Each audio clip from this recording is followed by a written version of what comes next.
In this week's In-Ear Insights, there is so much happening in the world, so many places and things and events that people look to experts for guidance, for help on how do you do something. Everything from your Google Analytics stopping working on July 1st to the latest trends in AI to whatever talking head is on your favorite news channel. Today, let's talk about what makes someone an expert. I asked our preeminent in-house expert, the GPT-4 model, what what things the average American considers when evaluating someone's expertise, and the machine spit out this list of things. And so, Katie, I want to bounce this off of you and then get your take on whether or not you think these things make someone an expert. Sure. Credentials in education, okay, experience, published works and media appearances, peer recognition, reputation, and alignment with trusted sources are the 6 things that the robots think make someone an expert. To you, what makes someone an expert? Well, when I started my career, 2 of those things were the only things that mattered. One was education and credentials, and the other was peer reviewed. To be clear, I started in academia, and so if you had, an MD or a PhD next to your name, and you were published in a peer reviewed, scientific magazine, then you were considered an expert. It didn't matter if you actually were in doing the work every day, or if you were just theorizing about it. You were considered an expert if you had an advanced degree. And this was something that I had to learn the hard way, because I was told that in order to move up in my career, I had to have advanced degrees. So I bit the bullet. I went back to grad school and very quickly realized that none of the information I was being taught was going to be helpful in my everyday. And so I now have a master's degree that is completely useless to me. But I have it, so I can have the letters behind my name. And so I came from a world where the more letters you had behind your name, the more of a quote unquote expert you were. I now, stepping out of academia into more of the commercial world, realize that's not helpful at all. The letters, sure, they're good. They say that you know how to take a test and, can pass courses. But I no longer consider that someone who is an expert. It's a good starting point, but it shouldn't also be the end point. So an expert is someone who has demonstrated experience with the thing, the context that we're talking about. Okay. So pretend you are a CEO who doesn't know anything about, say, Google Analytics. Sure. Right? And you heard on some podcast with some talking heads on it that Google Analytics 4 is going to be the only game in town, and your company's not up to scratch, and you go out and you Google Google Analytics 4 experts, and you get a gazillion and a half responses. How do you make a decision? How do you say, well, this person looks credible, or this person doesn't? This person's got a nicely designed website. I can think of one of the folks who is exceptionally knowledgeable in the space has a terrible website. I mean, it looks like it was put together in 2006, but he happens to be, one of the people who is creating the major changes in the way GA is used. I would probably make a short list. And your first question is, well, how do you make the short list? I would ask for references. I would ask my trusted peer group and say, who have you talked to? Who do you know? Who has a good reputation? Of these people, do you know any of the names on this list? Because I agree, as someone who has a really crappy personal website, I feel like it's not a good indicator of the person's expertise. So I would ask for a short list. So I would get that short list of people, and then I would reach out to those people and say, I've been told that you're an expert in Google Analytics. I would love, to learn more about your experience with it. Could you send me case studies? Can you show me examples?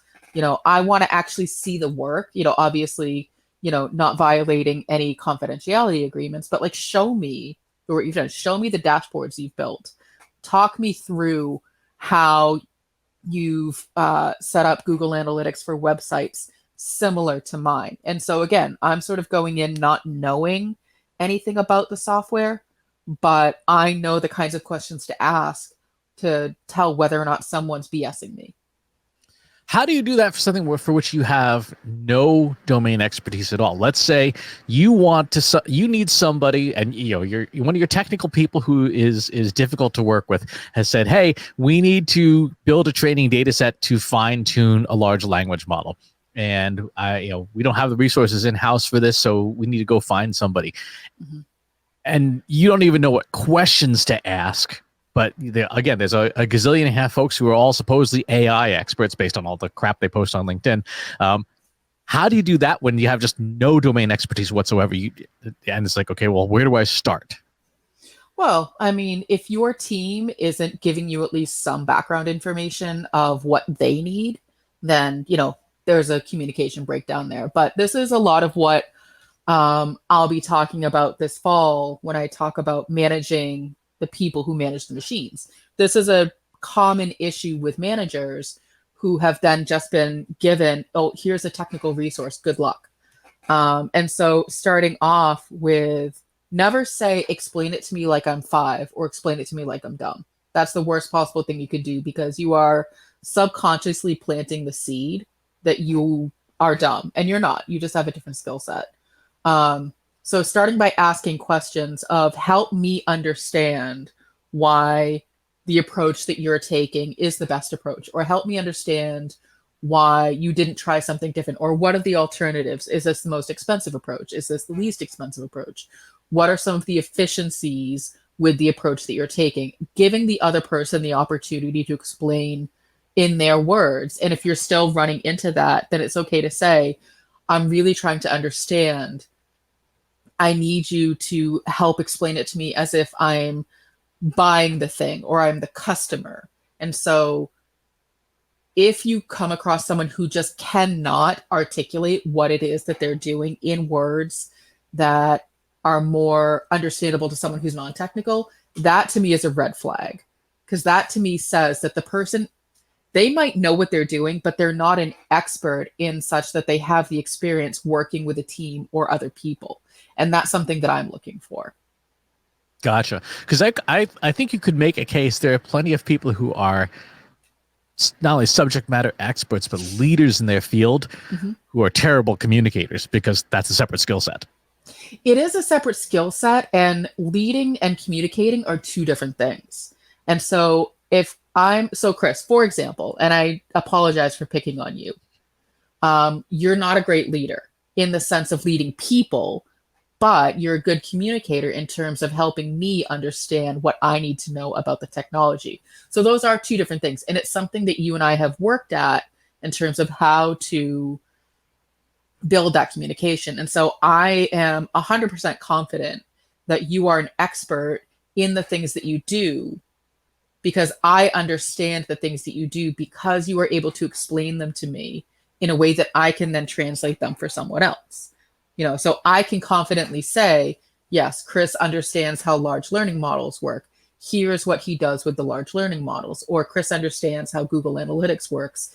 Here's what he can do. Because you've been able to show me, on your computer what it is that you do. You've been able to tell me and teach me. That to me shows a level of expertise versus someone who's just really good at pushing a bunch of buttons and hoping that something comes out at the end. I like that as a proxy for expertise. If you can teach it, then you at least know it well enough to teach it. And you're teaching it in a way that the person you're teaching it to can then pick up the information and then pass it along to someone else. So it doesn't have to be perfect. Like, I can't teach someone else how to fine-tune a large learning model, but I can guide them at least through the steps and get them prepared to do the work because of the information that you've taught to me. And so I feel confident that the information that I'm passing along to them is correct because of the way that you've been able to teach me what you know. That to me is an expert. See, I would still argue that communication is separate from the subject matter expertise. Like, I know plenty of martial artists who are exceptional martial artists. They are true experts. They can't teach to save their lives. Like, they should not be teaching anybody because they're just bad at it. But then, so let's say This is true. So let's say in this example, you have someone who's really good at doing the thing. How you can't hire that person because they Why don't get not? a because how do you manage them? How do you know that what they're doing is the correct thing? So someone who does martial arts, I know nothing about martial arts. They could do a bunch of flips and grunts and kicks and punches and it could look cool, but it could be totally incorrect. So how do I actually know they're an expert and not a con artist if I can't communicate with them? So you would make communication skills a requirement of expertise regardless of the field. I would. And again, I communication is separate from leadership and management. Personally, I feel like an expert should be able to explain their thing in such a way that someone who doesn't understand their subject matter understands it enough to feel confident that they could then pass along the information to someone else. Okay. Okay.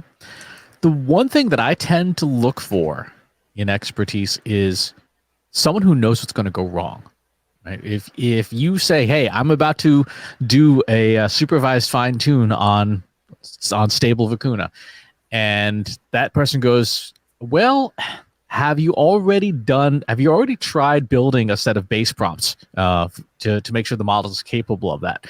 I might be like, "No, I was just going to go straight to that," and they'll be like, "Well, that's not a good idea. Like, you should verify that the base model can actually do that first before you go invest a lot of time and money in that thing, because if the base model can't do that, you're just going to waste a whole bunch of time." So that expert would, in listening, knows what's going to go wrong. They know the mistakes that are going to happen well in advance, and if I have any brains, I will listen to said person and say, "Okay, let me see if this person's experience, like you talk about, is validated." Like, oh yeah, I guess I should have done that before. I wasted $1 million of CPU time trying to make this thing happen. Just like, in more of our world, if I were to say, "Oh, you know what, I'm going to go set up Google Tag Manager with 14 different containers so that everyone has their own view," and a Google Analytics expert would go, "That's probably not the most efficient way to do that. It's a big waste of time. Maybe just set up one Tag Manager container and set up a property instead that has the different data streams based on what you need. It might be a more efficient way of doing that." Now, it's up to me as the person doing it to say yes or no, but at least that expert has said, "Here's probably what's going to go wrong." How do you know that the person who's questioning you is an expert and not just a condescending jackass who always thinks that their way is the right way? Sometimes those things co-occur. Well, because as you're describing it, so let's just say, for example, I was practicing martial arts and I was trying to throw a jab. And so, Chris Penn comes along. It was like, if you throw a jab like that, you're going to break your hand and not the other person's jaw. So in that example, you're saying that because you know that information, you are technically the expert.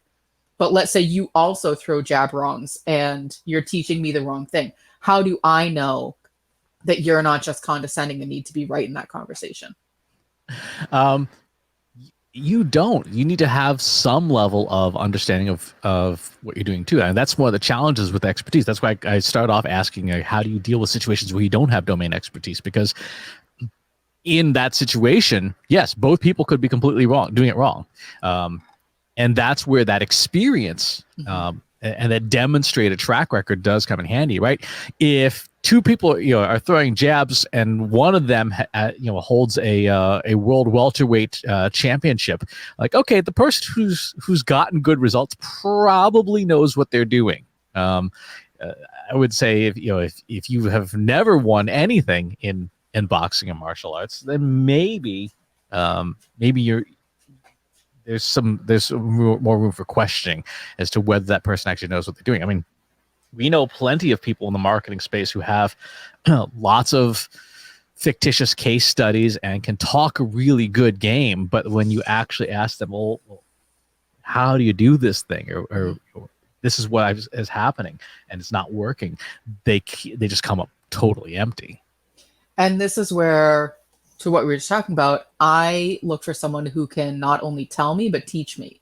And so in that example, I would want the person who is questioning or criticizing the way in which I throw a punch. Okay, show me, demonstrate to me, teach me how to effectively do this. Not just like, and then you punch like this. Like, show me, actually demonstrate to me. Show me an example of where your method is actually effective versus the way that I'm doing it. And so that to me is where that expertise in communication comes in, because there's a lot of bullshit artists out there. A lot, I mean, you can't count all of them. And that's exactly, you need to be able to vet, especially if it's something you personally don't know a lot about.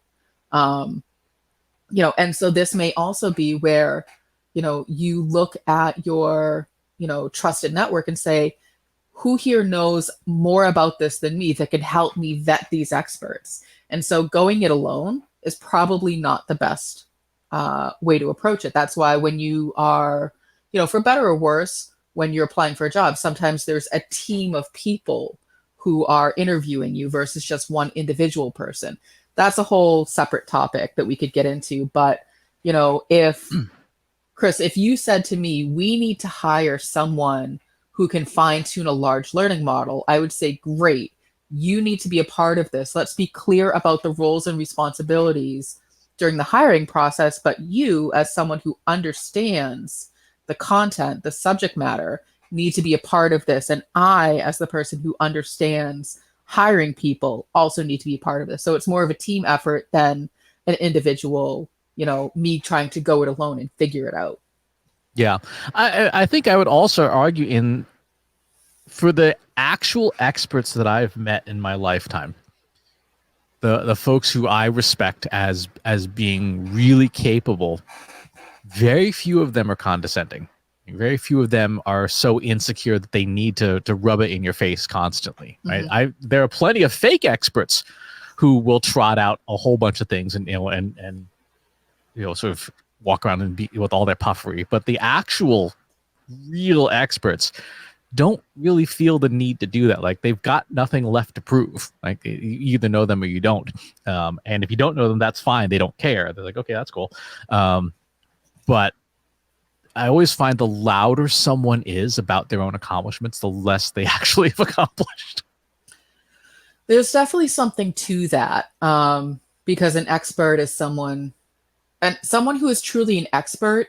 The work tends to speak for itself versus them trying to constantly convince you that they are an expert in something. So I definitely think there's something to that. Now, there's definitely, there's exceptions to every rule. There's experts out there who are just condescending jerks. But majority, is that if someone's an expert in something, they just tend to be that. They don't need to constantly yell that in your face. And so I think the other thing too, and Chris, this goes, sort of into the world of when we even talk about influencers, not who's talking the loudest, but who's being talked about the most. And so if, for example, if somebody goes into a community and says, who can recommend someone who knows Google Analytics? You're probably going to get a list of names, but what is like the 2 or 3 names that keep coming up over and over and over again? Just even looking at, in local Facebook groups, when someone's like, I'm looking for a contractor, you might get a list of 10 names, but of those 10 names, 3 of them are repeated a couple of times. So that starts to become your short list of, okay, let me look into these people first because they're known. People feel comfortable recommending them because clearly they liked the work that they do. And now I can start to make the decision based on the information that I have so far, that they at least are knowledgeable in the field enough to be recommended by someone else. So it's funny. When we look back at where we started with the GPT-4 models list of things, we've actually touched on most of these. And for the most part, credentials and education, experience, published works, recognition by peers, reputation, and alignment with trusted sources. It actually checks out. It's not surprising. I mean, just because we're using different words to describe the same things. And so at the end of the day, you want to make sure that it's somebody that you would feel comfortable recommending to a friend, because it's not just their reputation, it's your reputation. And we do this when we're, partnering with other agencies or referring other companies out. It's not just their reputation, it's our reputation too. And so we need to have known that they can do the work that they say they can do, so that when we recommend them, it doesn't reflect poorly on us either. And so there's a lot of different levels of trust that are built in there of, we trust that you know what you're doing. We trust that you're going to say that you trust that you're going to do what you say you're going to do. We trust that you're not going to be, offensive, or you're not going to flake out on the person or overcharge them.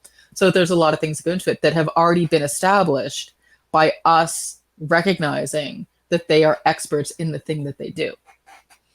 And the wonderful thing about that is that in an environment now where we have less and less trust in general, those networks and that reputation is going to be even more important, because as trust declines in online sources in particular, that's all pretty much anyone has left, is that word of mouth.